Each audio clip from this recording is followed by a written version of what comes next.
Welcome, everyone, to the next episode of 451 Degrees Podcast, where we talk about censorship. Joining me today is Ian, a familiar face. Hello.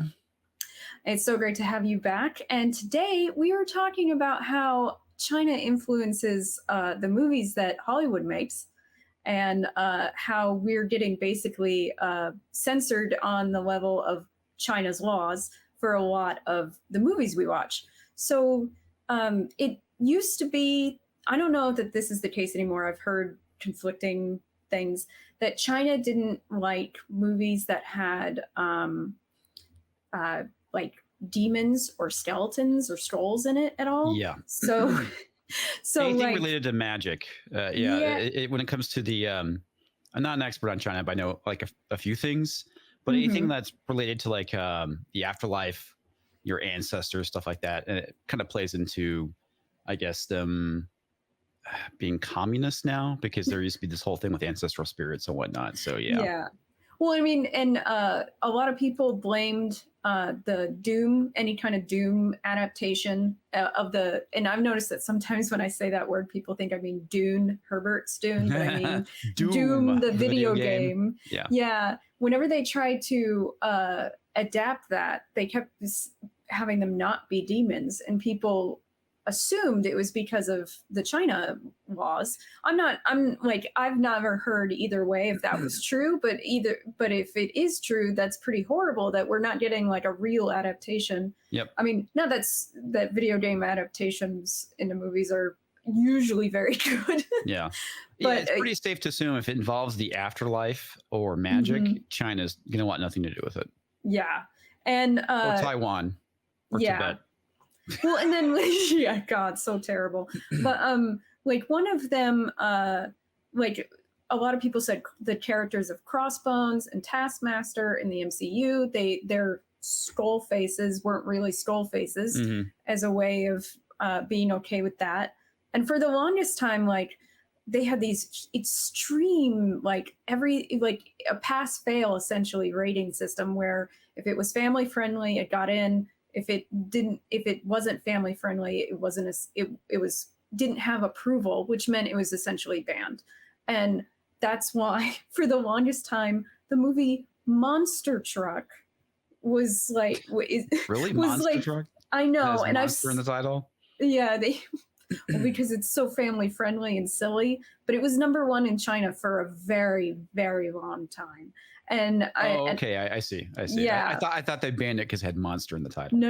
It was their number one because it was so family friendly. And I'm like, I don't know if you've seen that movie, but it's freaking awful. It's not good. So we're getting, and I kind of blame to some extent stuff like, the family friendly level of it, the pass fail quality of it on some of our quality drop in Hollywood. A lot of it does. It does have to do with that because the first thing we need to understand as Americans when it comes to our entertainment is that they're no longer making movies for us. They're making it for an overseas audience. And a really good example of this is what we're seeing with the latest Bond film. It did very, very, very poorly here in the United States, but it's actually doing quite well overseas. I mean, and it has to make like 900 million to break even. And yeah, I mean, just to break even, not make a profit, break even. And you got nowhere near that here in the States. But it's at 700 million because of the overseas market. Well, to some extent, one of the reasons why they care less about us going to movie theaters is because movie theaters were in decline before even 2020. And a lot of that has to do with the fact that like people didn't shut up and watch the movie. Like that kind of fell away as like a social thing, and it became more and more okay to just be a jerk during the movie theater. And I'm like, I'm not going to pay the outrageous prices to have my experience ruined by, some jerk who thinks it's okay to take a phone call. I haven't really encountered a lot of that. I didn't.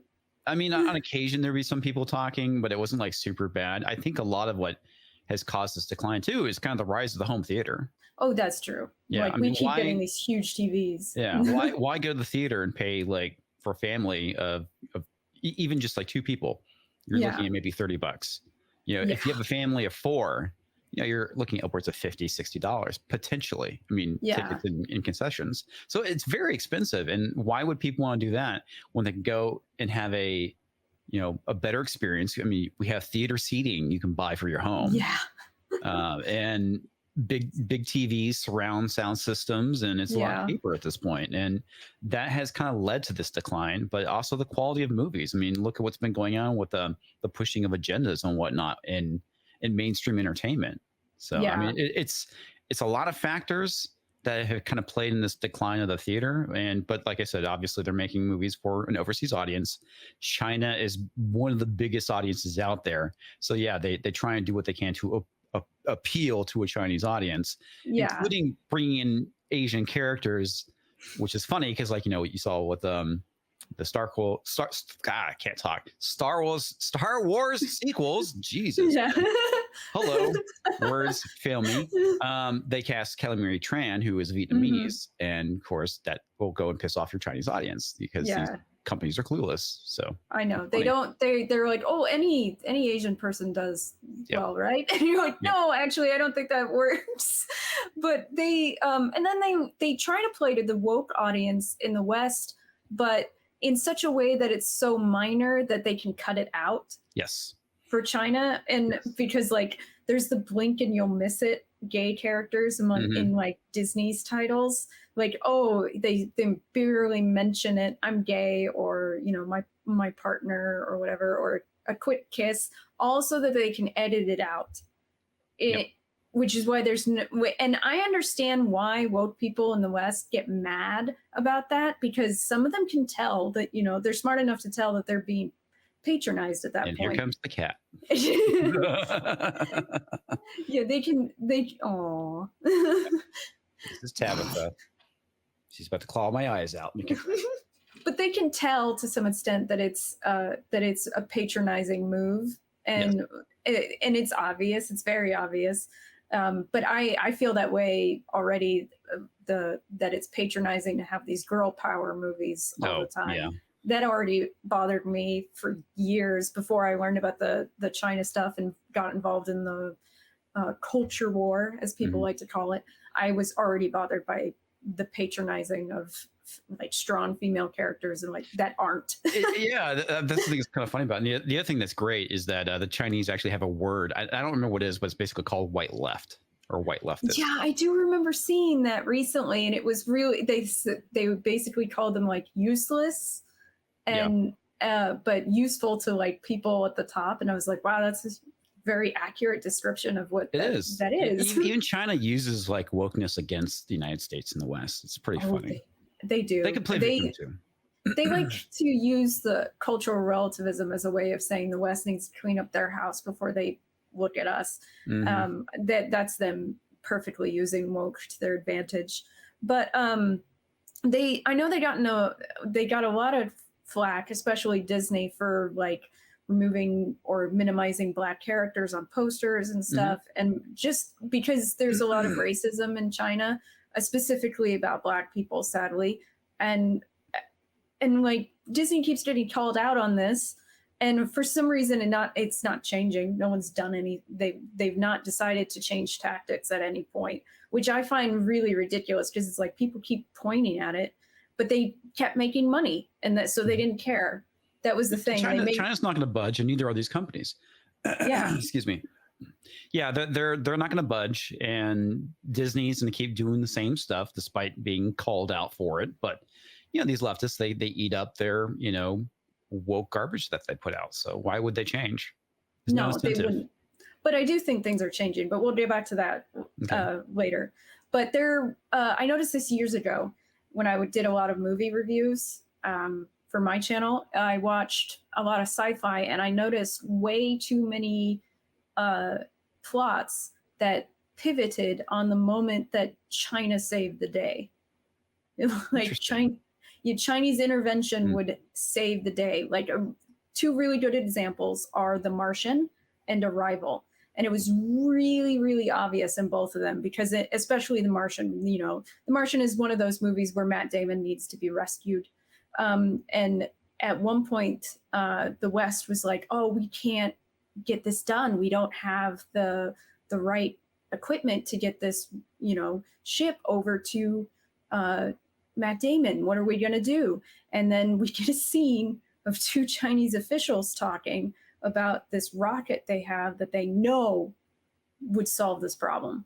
And they're like, if we reveal it though, then if we give it to them, then they know we have it. They know we have this technology. But if we do it, we save this one man's life. And so they did it.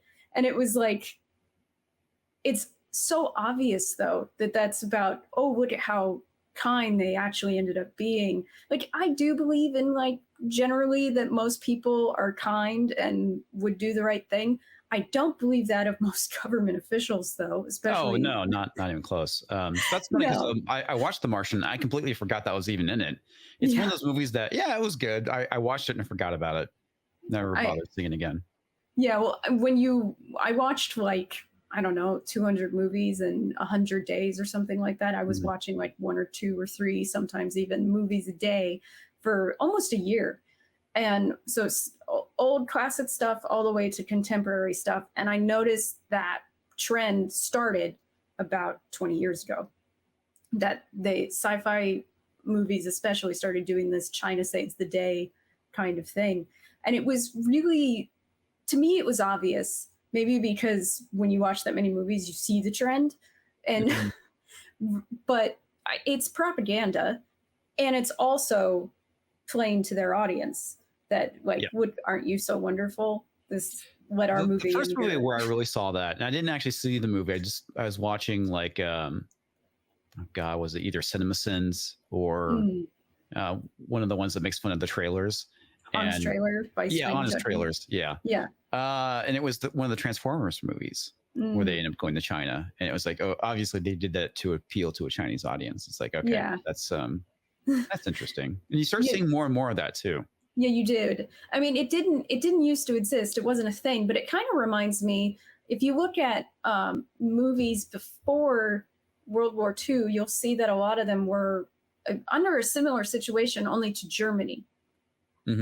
They, like, wouldn't show Jewish people and stuff like that because they knew the Jewish sentiments would get them banned in the German audience. Germans in a very positive light too. Yeah, exactly. And they were making money that way. By censoring their movies to appeal to a German audience. And we're getting the same thing. One thing a lot of people don't know is that there was a lot of pro-German sentiment back then, because a lot of the populace in the United States is made up of Germans. Yes. And, German was a language that was very frequently spoken in the United States. After what happened with World War II, a lot of that changed. A lot of that got erased. Well, I mean, yeah, and that happened in the UK as well, because actually, like, their royal family was German, and they were like, "No, we're not. No, we're not German." And but so, like, you see a lot of, and you're right about the history of Americans. There's so much German influence. In fact, they talked about possibly, like, also printing some of the documents in German to meet the internal population that didn't speak English. But yeah, like, the fact that the movies are suffering under the same kind of problem that they were in the 30s is kind of scary when you look at it from a grand scale, because you're sort of like, well, what does that mean for the future, essentially, for our relations with China?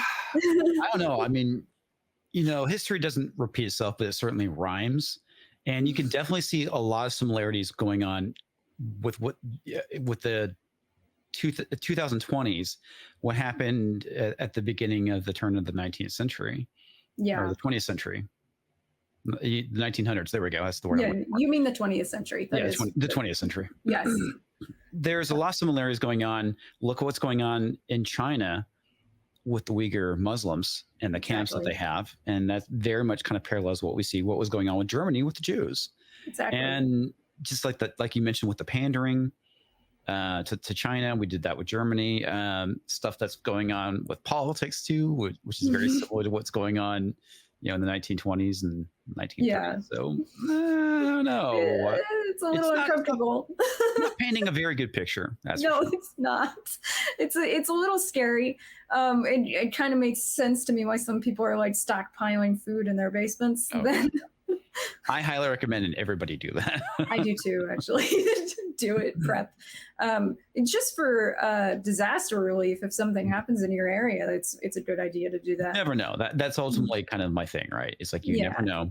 You know, living in Texas with the power outage that we had back in February. True. You know, we were completely fine and prepared for it, minus like a few things. You never know when stuff like that's going to happen. And look at what's going on currently, not just with the economy, but the collapse of the supply chain. That is a huge issue that people need to really wake up to. The fact that, you know, we have cargo ships parked outside of California waiting to unload, which is going to take months, is not painting a very pretty picture. No, it's not. So yeah, I'm a definite person who says you should always be prepared for some kind of delay in essentially the comforts of modernity, because you never know what's going to mess up that chain. I mean, I was in Kansas and we had a giant flood and all the highways were flooded. We had and then our water was not safe to drink at the same time. That was pretty horrible. So to me, that was just a bad storm. So yeah, you should probably be prepared. But we should circle back. Yeah. There are some movies that are 100% for like only made because they want to hit that Chinese audience, that they're not even hardly considering the Western audience. And I'd say like Mulan was one of those, not the original animated, which I love. The live action one that they made. But the live action one that they made, which I'm probably never going to watch because no, it's one of those things where it's like where some people say I'm not going to watch the new Star Wars because I love the old Star Wars. You know, they're like I'm never going to do it, like, because I love the old Mulan animated movie because it kind of presents a more universal idea that getting a society that finding a place in society that fits who you are as a person, which is a more universal idea than whatever crap they're trying to pull with that live action movie. That's terrible about Disney is they used to be able to go and create some very good animated, you know, movies that everybody could relate to. Mulan was it was fun. Yeah. And then they come out with this like trash. One of the ways it's trash, from my understanding, is that she's awesome from the beginning. Yeah. And I'm like, zero character development. Yeah, and there was like absolutely no struggle, no training montage, and I'm sort of like, I don't really find that interesting. Like the struggle is what makes the character kind of interesting. Like, well, it makes them relatable, makes them human, right? Yeah, and that's the thing that we see with modern, you know, movies that are kind of geared towards feminism. I'm not gonna say they're geared towards women; they're geared towards feminist. You have the perfect female character that has always been right, and it's just the world that's wrong. You know, it's like the world is what's holding you back. It's men that's holding you back. It's not you. And the reality is, with any of us, it's us that are really holding ourselves back. Sure, there's external things that obviously influence and cause conflict in our lives, but in reality, you have to overcome yourself. You can't overcome other people necessarily. No, that's just life. You know, things are going to throw curveballs at you all the time. But it's whether you choose to pick yourself back up and continue going forward, or you can go, oh, I'm a victim, and not take any responsibility. And that's what, sadly, is we're seeing being encouraged in women these days, is to not be self-reliant or responsible or to empower yourself. It's blame society, blame the patriarchy, blame everything men. Should be easy for you, and if it's not, it's everybody else's fault. Yeah. Never look in a mirror, never self-examine. And I hate that. I hate it. I feel like it's infantilizing women. And I'm like, absolutely. I'm one of those. I so strongly believe in personal accountability, in independence, taking care of myself, and trying to overcome my limits and my flaws. So to me, I'm sort of like, this is like, you're handicapping women, and you're making them self-absorbed and just basically assholes. And and I really, it's bad for them, and it's bad for everybody else around them.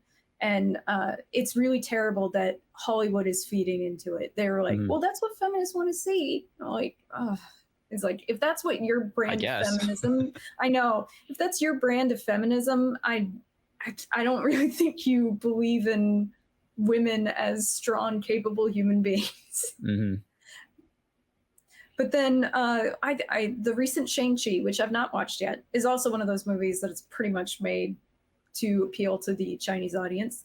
But that's backfiring for them because it's not even being released in China. Neither was Black Widow, which they, like I said earlier, they made Taskmaster not have a skull face.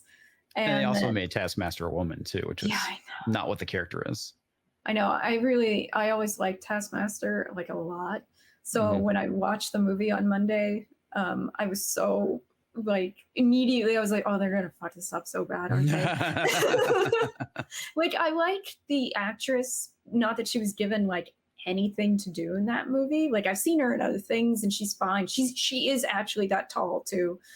Which that's actually not her though. It's actually the stunt double is a dude. Yeah. So I mean that's the thing that's so funny about it is that you have this character be a woman, but you have a dude basically playing her. Yeah. Until rip the mask off. Face reveal. And then to have that means essentially that the actress just stood around making a dead face the whole time. Anytime she was on scene without the mask, she's just dead faced. And I'm like, way to just not have her do anything. It was. Have you seen Eternals yet? No, I have not seen Eternals. God, it's so bad. It's very similar. There's this pattern that we're seeing now coming out of Marvel, specifically Disney, not just Marvel. You see it with the Star Wars stuff too. It's Disney's the worst. Yeah, where they have these people just be planks of wood, and I criticize Captain Marvel for being a plank of wood. Oh, she is, and because she is, and it's the exact same thing you saw with the Eternals. The majority of the characters were planks of wood, even the male characters, and it's like, are you trying to basically create the blandest crap to just like not offend people? My best friend calls all these people charisma voids. Yes. That they ascend and like, oh my God, I did watch Rise of Skywalker for the first time a couple of weeks ago. And there was this point when Rey like turns on her lightsaber to like see in the dark, to use it as a flashlight. And the look on that, Daisy Ridley cannot act. I feel sorry for saying this, but she really can't because her face was just so ridiculous. It's not like when I did watch Black Widow, there's a scene where Scarlett Johansson's acting is actually really good. Like she's not bad. No, she's not. She's pretty decent. But she's one of the oldest hires, the oldest casting choices for these movies. So to me, I feel like she's not one of those people that Disney chose to be, essentially a charisma void, an action figure. She was actually chosen for her acting chops, which turned out to be, to me, worthwhile. I think she did a good job. They cast her for a wide variety of reasons. I mean, she's a good actress. She's very attractive. She was able to pull off the part of Black Widow perfectly because that's the whole point of Black Widow is part of her sex appeal. She's a spy. She uses seduction and manipulation, and she was the perfect casting for that. Yeah, she was really good. And so I didn't have a problem with her. And I was actually kind of surprised that they hired Rachel Weisz because I love her. And I don't necessarily like everything she's in, but I feel like she's really good. She was in that Oz Great and Powerful movie, which is shitty beyond belief. And she's the only one who seems like she's actually like having fun during the movie. And like she's like really giving it her all, but also like not taking it too seriously at the same time. Yeah. I think she pulls off charisma essentially, and that's just a serious problem right now with their casting. They're choosing like nobodies that you've never heard of that can't really act, that they're hoping meet some sort of look that they can essentially control, I suppose. And it's turning out to be it comes through, I think, in the movies. I think it comes through. And that's kind of sad. I think the other part of it too is the directors, because I mean they actually had some good actors in Eternals, and I mean and they're all just kind of like these boring lumps of gray goo. Yeah. I mean, even Angelina Jolie and Selma Hayek, which are just fantastic actors. They're just boring. Boring. That's kind of sad. No facial expressions. Have you noticed that there's this need for intense, quiet facial expressions in these movies now? Like, speaking of Rogue One, in that movie, there were so many moments where the main actress was just supposed to sit there and stare at each intensely. and actually, the honest trailer for Rise of Skywalker literally made fun of the fact that Daisy Ridley just had to intense reveal face, and it was like throughout most of the movie. Not even, it's Micah. Yeah. And it's like, oh, God forbid they do something. Some actors can really act with their face. Anson Mount is a perfectly good example of an actor who can do that.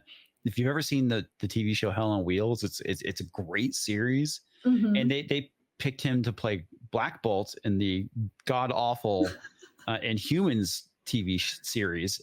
But that guy can act with his face. And the whole thing with Black Bolt is he doesn't speak because his superpower is his voice, and it causes massive destruction. So you have to pick an actor who could act with their face.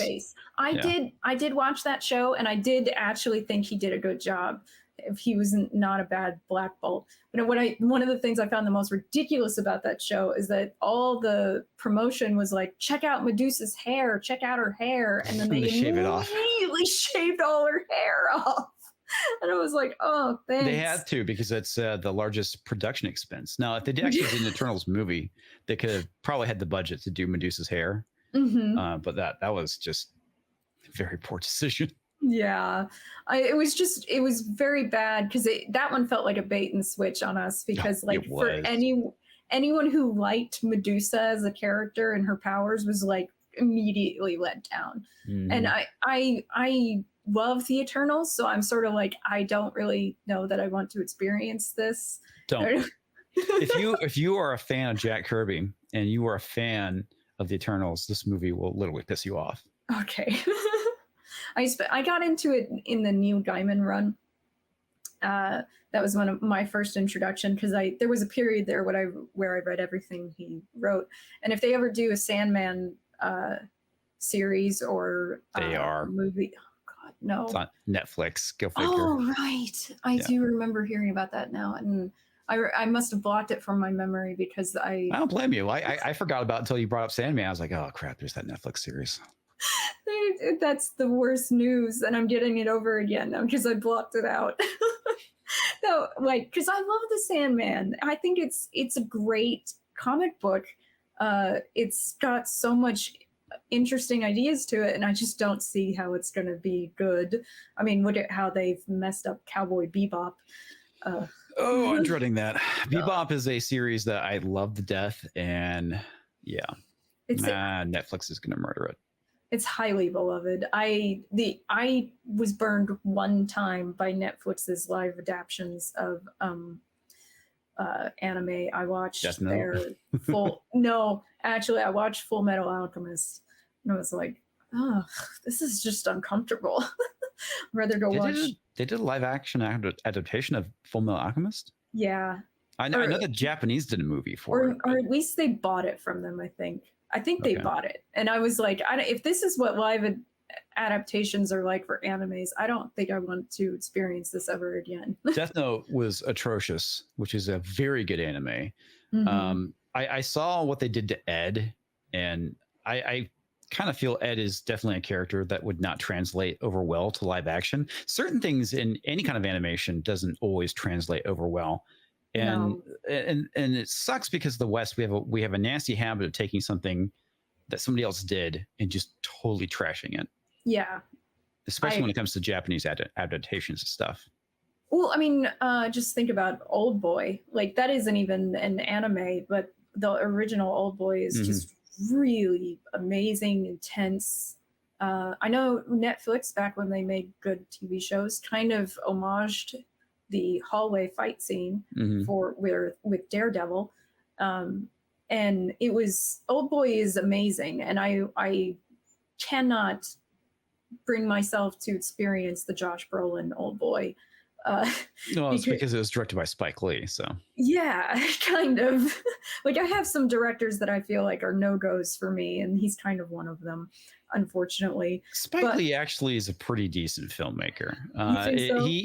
Yeah, I do. I mean, I've seen several of his films. Malcolm X was actually a pretty good movie, and then he did, I think it was Summer of Sam, which is also really good. But he always has to slip in his anti-white propaganda. Yeah. And Spike Lee's, he's a terrible human being. But yeah, he's actually a pretty decent filmmaker. I think if I was going to choose between, like, if I was picking a movie for movie night, it was David Lynch or Spike Lee. I'm choosing David Lynch. Yeah. I can't fault you. I really can't. But okay, so we've gone slightly off track, but I know. I mean, that's I have an nasty habit of doing that. Sorry. I know, I do too. But I feel like we've talked about a lot of things. But yeah, I do think it's backfiring for Hollywood, Disney especially. Disney's being kicked out of China essentially. Yeah, they are. It's because the stuff that they've been doing recently. They know they don't like being pandered to. Is what it comes down to.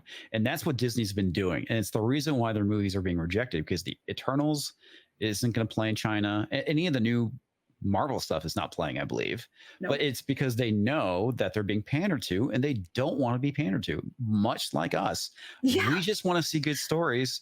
And that's what they like. They like stories and pretty people. Yeah. Which kind of leads into the whole thing with, you can say that the Chinese are racist because they don't like seeing black people on screen. It's the reason why with the Black Panther poster, they had the mask on rather than off. And which that was the creepiest redesign of a poster ever because of his eyes like glaring out of the mask. I was like, that's not what it looks like in the movie. You made it look creepy. Yeah. But they're pretty, I'm actually glad that they're like basically saying, no, we don't really want this, because I think it's good for us in the long run, because maybe because it's going to hurt. It's already hurting Disney's bottom line that they're being kicked out of China. And it's going to hurt and it's going to be a sign to other studios that you can't do this anymore, that this is not what they want. So why are you still doing it? Stop it. Just make good movies. That's all anyone wants from you, including in China. They want good movies. And I think that's a good idea. Now, the thing is, though, I mentioned earlier that Monster Truck was the #1 grossing movie, actually, in China. Made the most money for a very, very long time. It was #1 it had a long streak. The problem is that we don't actually know what movies are the most popular in China, because they have a very, very big piracy problem. Yeah. Another thing, too, which I thought was pretty funny, is that I don't remember the name of the movie, but Matt Damon was in this one movie. And basically it was about them fighting the Mongolians. Oh. But it was actually a Chinese movie, but they brought in Matt Damon because Matt Damon, I guess, is popular there. Yeah, I think it was called the Great Wall or something like that. Yeah, the Great Wall. Yeah. And the funny thing is that in the West, they basically accused the company of whitewashing. And it's like, this is a Chinese company. They wanted Matt Damon. Yeah. But they were trying to apply social justice to this Chinese-made film. I wonder if they did the same thing when Keanu Reeves did 47 Ronin, which was supposedly a really bad movie. But he stars in that along with a mostly Asian cast besides. But I think like a lot of Americans do not realize, though, that Keanu Reeves is mixed race. He's incredibly mixed race. And it was not a very good movie. I saw like a bunch of scenes and I was like, wow, this is just uncomfortable just to see bits of it. I don't want to experience this for 2 hours. But so they have this piracy problem that kind of belies the popularity of whatever movie. Like, do they want more adult content? Probably. I would say so. And that's a pretty high chance. They also have a huge piracy problem with like books and stuff. But a lot of it has to do with the fact they have a lot of censorship. Yes. So to me, I don't actually like piracy problem. To me, it seems like more of a solution to. Yeah, it's a way of skirting state-sponsored censorship. Exactly. So to me, it's like, it's not really a problem. It's a solution to a problem, their censorship. So I don't, I feel like that's kind of important. And I don't think a lot of people realize that that's where most of the pirated content, uh, how it comes about is the fact that they want that content and they're not getting it. So then it's all over the internet. Yeah. I think on top of that, it really speaks to the problem with state sponsored censorship. I mean, it's something that we have to be very careful of here in the West too, because you could have things, we already are getting it in the forms of social justice, and we're actually getting it in our entertainment as well, because they actually have a list of topics that you're not allowed to talk about, or you can't portray a certain way. I mean, there's an entire website that's dedicated to the rules of basically making a TV show or a movie. Yeah. Well, and then frightening. The Oscars have their new rules about what kind of demographics you have to have, and to me, I all that means is that like the more adult dramatic content is going to push out interesting ideas that don't meet these rules, and it's going to infantilize, I think, a lot of not just people, but the topics that they're trying to cover. Yeah, definitely. And I feel like, a lot of people really liked Hillbilly Elegy. Some people like the Tomorrow War. I feel, but like there was a backlash for both of those because they were like sort of like white men's topics, I guess, is kind of how woke people looked at it. I don't know.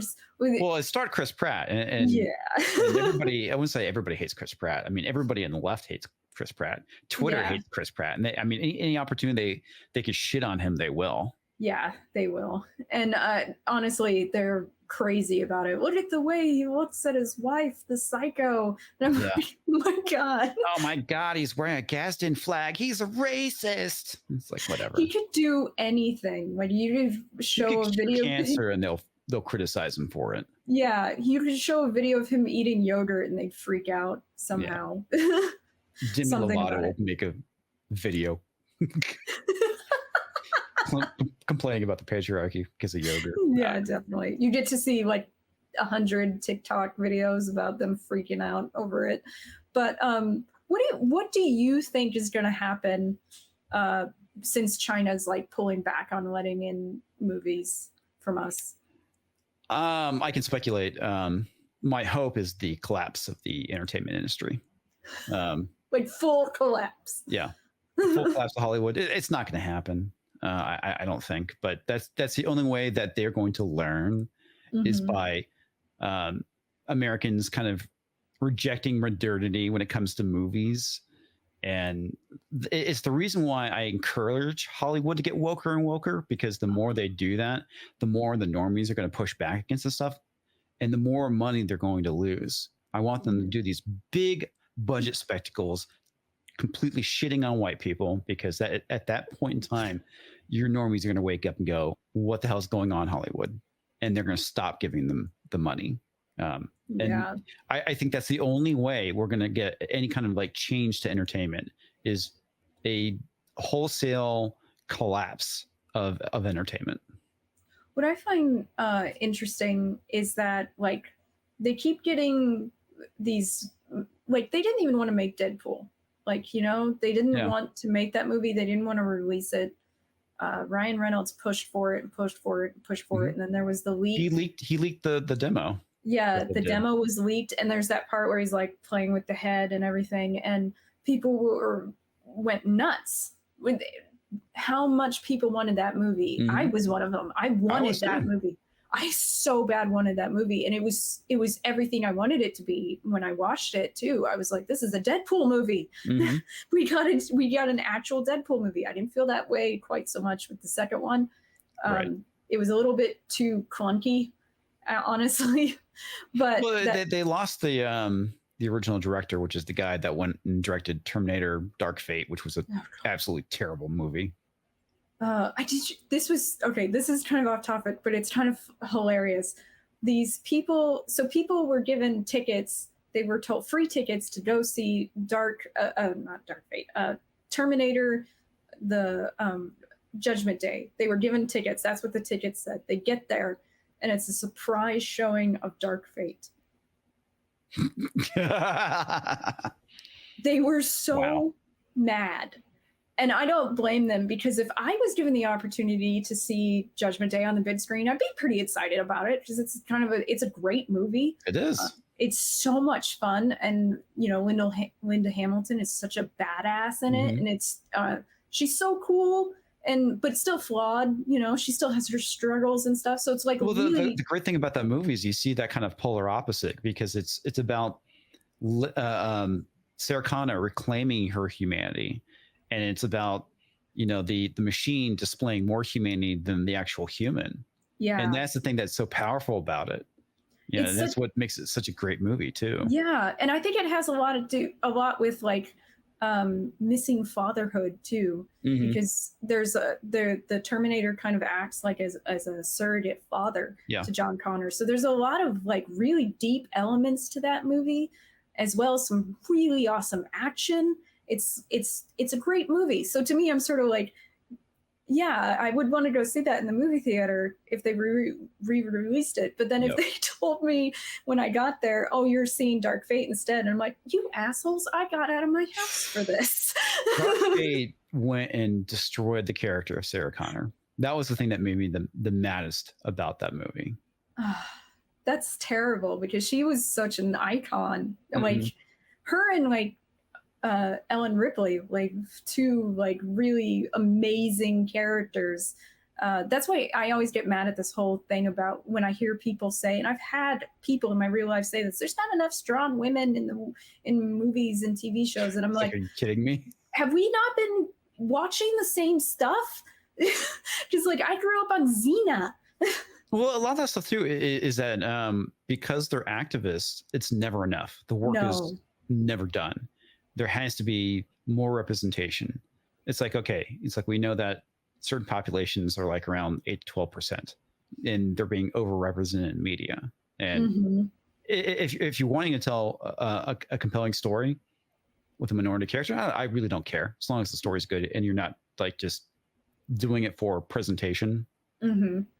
But overall, you're kind of seeing a large, because of what happened with last year, a certain demographic shift when it comes to entertainment and representation in commercials, and like all that stuff I'm fine with, but it's disingenuous is what it is. It is. Well, I mean, there used to be this thing where Will Smith would try out for parts that were traditionally for white men. They didn't specify that they were for black men in the scripts, and he would get the part. Yeah. No one cared. No one cared. No one cared. I'd say the only one where people really cared about was the Wild Wild West.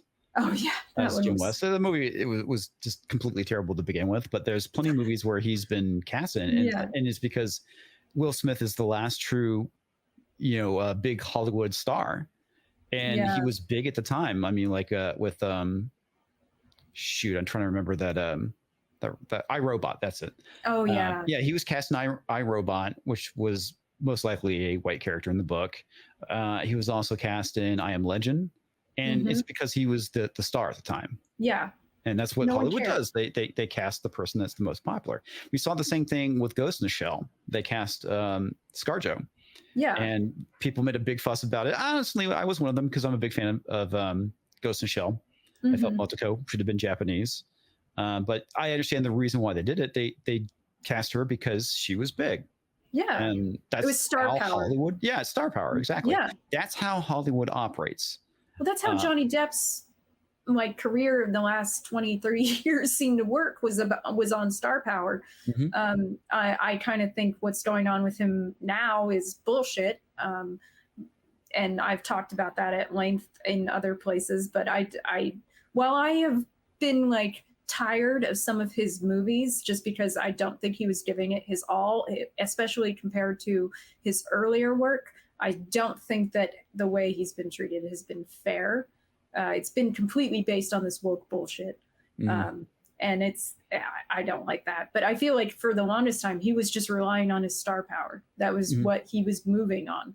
And so I get what you mean, that like a lot of it just has to do with a name, which is a draw. And as we said earlier, though, that Disney's not really doing that anymore. They're just trying to hire like nobodies. And part of me is it about cost saving? Because some of these contracts for these actors are insanely expensive. it seems. It's weird. What they do specifically with the Marvel films is that they'll hire somebody. Another example of this is like what they did with Captain Marvel. They hired this female director who only shoots the talking parts. All the action is handled by somebody else. No. Yeah.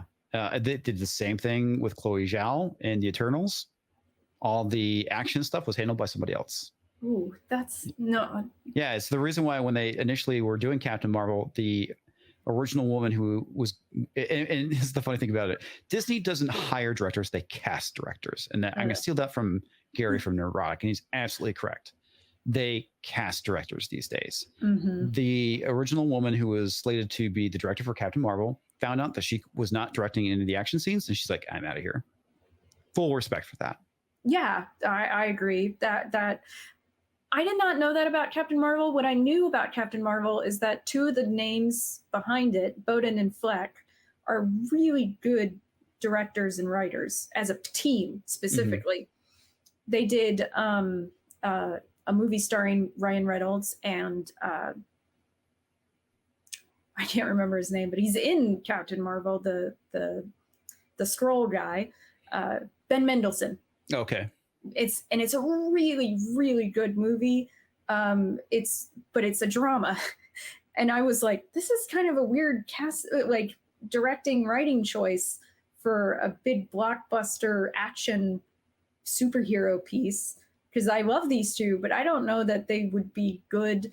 But I did recognize some of their influences in mm-hmm. Captain and Marvel. I did see some moments that I was like, okay, this is clearly their influence on the project. I didn't think that the main actress had the acting chops for the majority of the things she was required to do in that movie. She's terrible. Oh God, I did not like her. Terrible. It's just awful. I loved Ben Mendelsohn. I thought he did a great job, even with all that crap on his face. He's always good. Actually, that's not a fair statement because he's been too often typecast as the bad guy lately that he's just not given the room he needs to flex. Because he was in Ready Player One, he's in that Robin Hood movie, and he was in Rogue One actually, and he's just this mustache twirling villain so often, and I feel like they played with that perception in Captain Marvel with him. Well, the irony is that the Skrulls really are the bad guys. Yeah, I know. they totally that. I know they're planning on doing Secret Invasion. Mm-hmm. Don't know how they're going to do that because the Skrulls are supposed to be the villains and a different faction. That's what I hear everybody say is that it's a different faction, but I don't know. But when it comes to what I think is going to happen because of this, I think we're going to see one of the major studios fail probably in the next 5 years. And fail as and go bankrupt or again get folded in under someone else. Something. Yeah, I think several things are going to happen. I think we're going to see more and more Marvel movies bomb because that's what's going on. Mm-hmm. Eternals completely bombed. Shang-Chi bombed. Black Widow bombed, and there's a lot of factors playing into this. One of them is the coof. Yeah. The fact that people just don't want to go out to theaters. Yes. The other thing is that these movies are just not appealing audiences. So no. There's a lot of things that are going to play into this, and Sony has to hit home runs right now because if they don't, they're just going to hemorrhage money. Yeah. The Disney has the benefit of with the Marvel and Star Wars movies of being propped up by the parks. Yeah. That's what keeps those going. So they can put out as much crap as they want, filled with agenda, and they're going to fail, but they're being propped up by the greater business. Yeah. Warner Brothers, on the other hand, no. I think if anyone's going to fail, it's probably going to be Warner Brothers. Sony right now has Spider-Man coming out, and that probably will make a lot of money. But Warner Brothers is screwed. I think you're right. I think Warner Brothers is screwed. Their DC, they keep failing at their franchise building. Like it just keeps happening. They keep failing.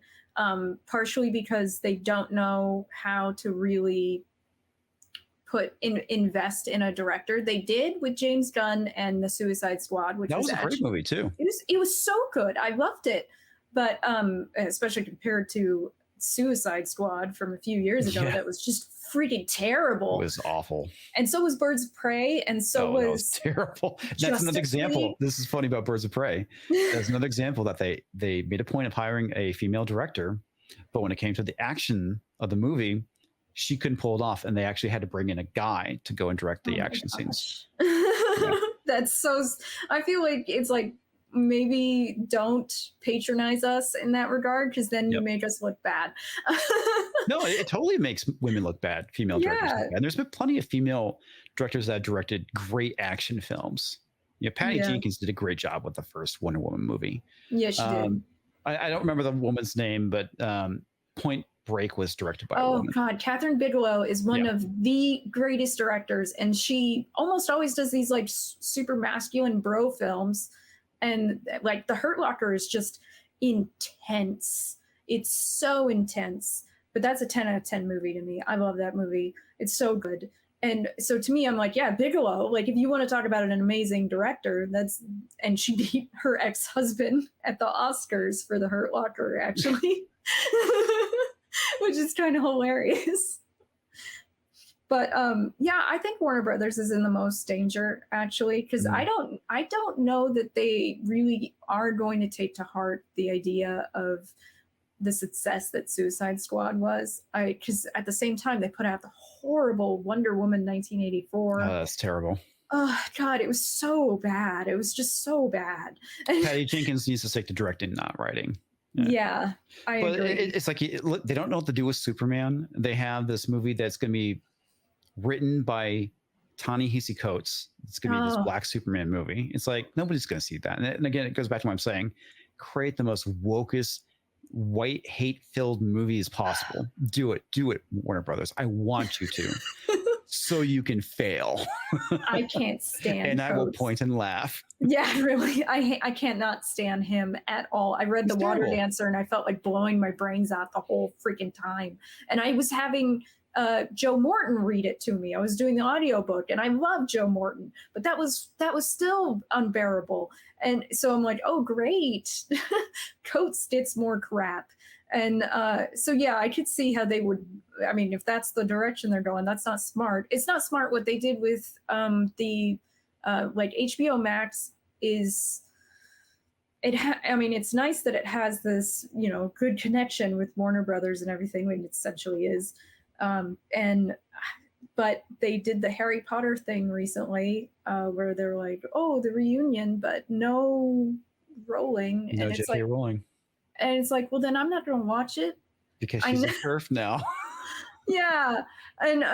Well, I mean, there's a reason why I stand with J.K. Rowling is a hashtag, though, because people still love her. And the problem is that if you actually read anything that she wrote, you can see that there's nothing actually transphobic about what she said. Well, what she's doing, and this is the funny thing about it, is, I mean, she's a leftist, but she took a stand on one issue, and that's basically the fact that she took a stand with women. Mm-hmm. Is what it came down to. So she got labeled a TERF, and now she's being, blackballed, which is ridiculous. It is ridiculous. Basically supporting science. Yeah. Well, and then also at the same time, she's laughing all the way to the bank the whole time. So it doesn't matter to her from the money perspective. Yeah. And I think that's one of the reason why certain people are standing firm is because they have, as they say, fuck you money. And I think that's where she's at. She doesn't actually have to ever write again if she never wanted to. She doesn't have to do anything ever again if she never wanted to. So her being able to stand on her principles, of course she can. If she doesn't have to worry about job security. Now, like some of the smaller people, we've seen people get deplatformed, lose their book deals, lose parts in TV shows like Gina Carano. They don't have that kind of security, so they do end up getting shut out by this woke crap. Yeah, but I mean, for some of them, getting canceled is definitely benefit their career. For certain people, the issue that no one talks about is your average citizen who is not a movie star or a famous writer getting canceled, and those are the people who truly get hurt. Yes. I mean, the Gina Carano stuff, obviously, it pissed me off a lot. But fortunately, there are people out there going, "We will hire you because you took a stand." Yeah, which is good. The thing I see why it pisses me off, not from the perspective of she will never work again, that's not true, is the fact that it ruins something that was good. Absolutely. Like you derail good storytelling for politics outside of the actual story. And I think fact that she won't be involved in like a mainstream movie now because of what happened with Disney is what sucks about it. Yeah, I'm just glad she's still getting work, and that's positive. Me too. I am glad about that. I feel like from the consumer of entertainment or storytelling, we're getting screwed on the fact that we're getting lesser quality stuff to consume, essentially. Yep. And I as a storyteller, as someone who loves stories, that really like hurts me because I'm like, we're damaging any kind of artistic integrity by doing this. We're getting shitty movies, shitty TV shows, shitty novels, all for this crap. And it's not actually it's not even like we're trading anything good for it. It's a deal with the devil. There's nothing good coming out of this for us on the consumption side. Now the companies right now, they've been making money enough that they don't care. Kind of though. I mean, they've been making money to a point. But like I said, a lot of these, at least when it comes to Disney and their movies, they have the larger company propping them up. It's the same thing with Marvel Comics. It's the reason why they can put out such terrible books with chock filled with identity politics is because they're being propped up. Yeah, eventually that will probably come to an end because right now all Disney is doing is just farming them for IP. And it's a good possibility over time they will shut them down. Same thing with DC. I feel like a lot of it is creating agitprop, and when agitprop is your goal, you don't care about the money you're making off of it. You care about its influence. You care about if there's any competitors that are not agitprop. That's what you actually care about. So that's the problem, is that you can't look at it from a business perspective necessarily, because that's not making money is not necessarily the goal. It's not the goal. Yeah. So coming from that perspective, it makes a lot more sense. Like a lot of people are like, get woke, go broke. Why are they still doing this? And it's like, because they don't care about the bottom line. That's not what is on their minds right now. That's not their main priority. They have deep pockets propping them up. If Marvel and DC were actually independent companies and they're doing what they're doing now, they'll be out of business. Because they're not making enough money to be sustainable. Yeah. And, because their stories are crap and it's filled with identity politics and they barely get read, but there's somebody to prop them up. Yes, there is. Now, I think you're right, though. I think that Warner Brothers is at the most risk. And I do think that if it gets to the point where it's bleeding so much profit that the larger companies start seeing worse results overall, then things could change. If someone falls, if one of the big names falls, then maybe they'll get a little scared. But the reason why Warner Brothers is not in a very good state because AT&T owns them. They did this huge house cleaning at DC, and I believe at Warner Brothers as well. A lot of people got fired. So some of the speculation is at some point in time, AT&T will probably sell off Warner Brothers. And, I could see that. Yeah, definitely. Now, what do you think our viewers could do to make this situation better for themselves and overall? Honestly, the best thing we can all do is not give these companies that hate you money. Don't support Disney. Don't support Marvel. Don't support Warner Brothers. Don't support DC. Don't buy their products. Anything that with a Disney logo on, don't buy it. I mean, that's the only way we can make them blink. We can make them bleed a little bit. We're not going to beat them because they have some very deep pockets, but deny them your money. That is the biggest way anybody can fight back against this stuff when it comes to entertainment and, you know, any kind of consumer product. If the company is very apparent that they don't like you, don't use them. You got to find alternatives. And I'm just as guilty, right? I mean, I cut back a lot on buying stuff from Amazon, but I haven't done it enough, in my opinion. It's so convenient. And that's the thing, is that we are so used to convenience, and it's easy, and it makes our lives easier.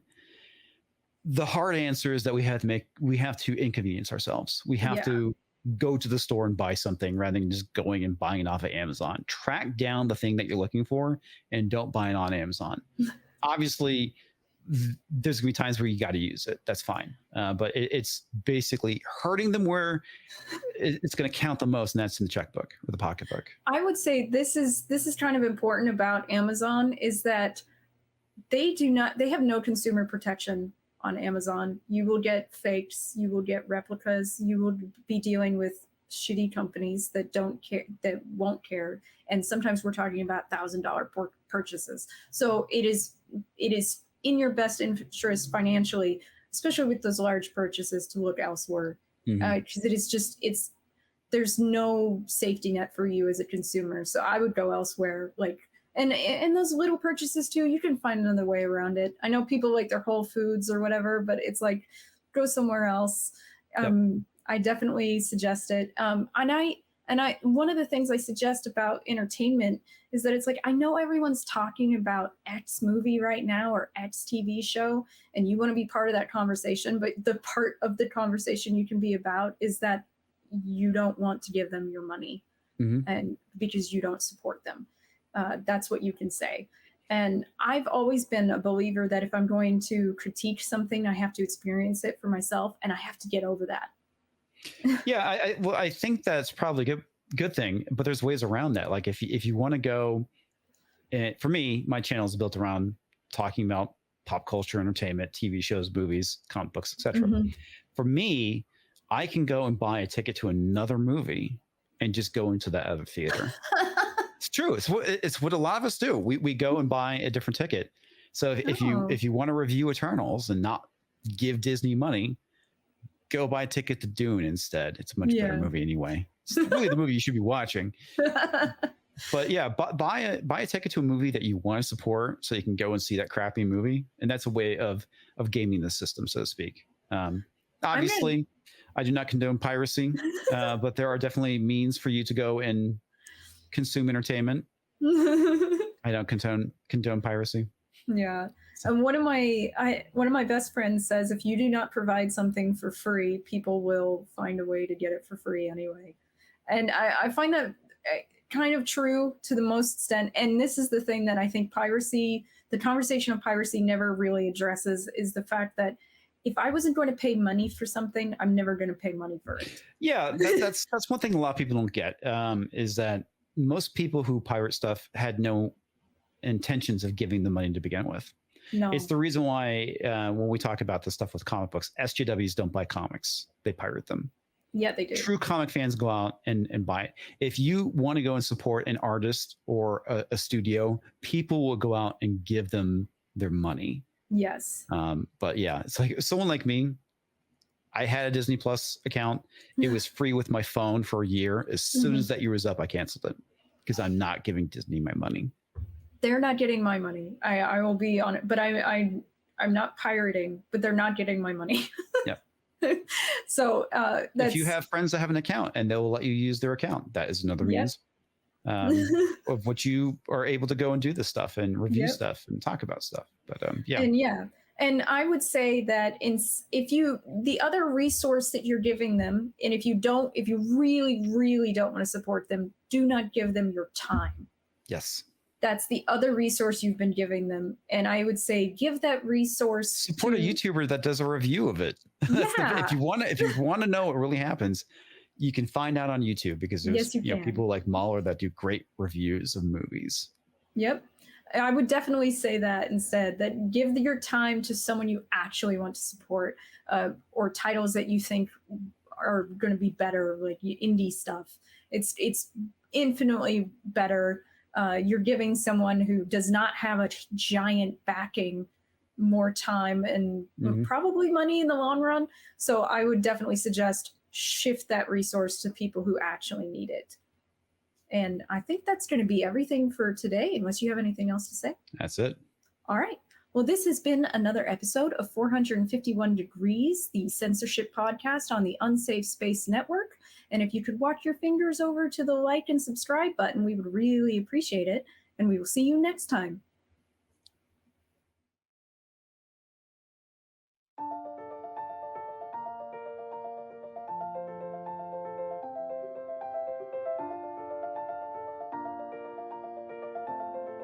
Thanks for watching.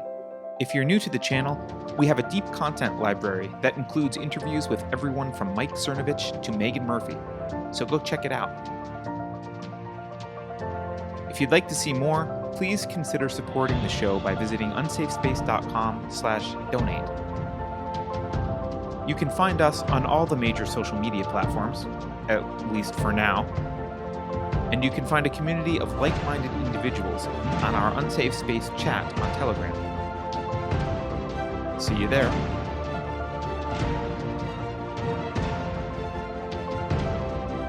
Warning. This is an unsafe space. Dangerous ideas have been detected. The content of this production has not been authorized by the Cathedral. Pay no attention to it. To be honest, I am running out of patience with the following individuals. Here's a fun fact. Experts agree that inflation is good for you. As a reminder, self-defense can only be used as a last resort. You are legally required to first see if your death effectively deters your attacker. If you think about it, no one should be allowed to express opinions. But don't. Think about it, I mean. That's not your job. Thinking has been scientifically proven to be less efficient than compliance. Science, scientific, and scientifically are registered trademarks at the World Economic Forum. Unauthorized use is prohibited. Computer voice courtesy. Never mind, that last line is fake news. Please disregard it and return to your safe space immediately. There will be cake.